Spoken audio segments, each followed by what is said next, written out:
এবার দুবাইতে air show দেখাতে গিয়ে ভেঙে পড়ল ভারতের যুদ্ধবিমান তেজস। শুক্রবার দুপুরে ঘটনাটি ঘটেছে। দুর্ঘটনায় নিহত হয়েছেন ভারতীয় যুদ্ধবিমানের পাইলট। শুক্রবারের দুর্ঘটনার বিষয়ে বিবৃতি দিয়েছে ভারতীয় বিমান বাহিনী। সামাজিক যোগাযোগ মাধ্যমের ওই বিবৃতিতে তারা জানিয়েছে, দুবাইয়ে এয়ার শো চলাকালীন তেজস যুদ্ধবিমান দুর্ঘটনার কবলে পড়ে। দুর্ঘটনায় পাইলট নিহত হওয়ার তথ্য নিশ্চিত করেছেন তারা।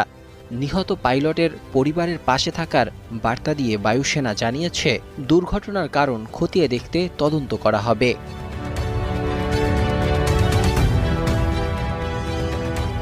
হিন্দুস্তান অ্যারোনটিক্সের তৈরি যুদ্ধবিমান তেজস এয়ার শোয়ে উপস্থিত জনতার সামনে নিজের উড়ানোর দক্ষতা দেখাচ্ছিল।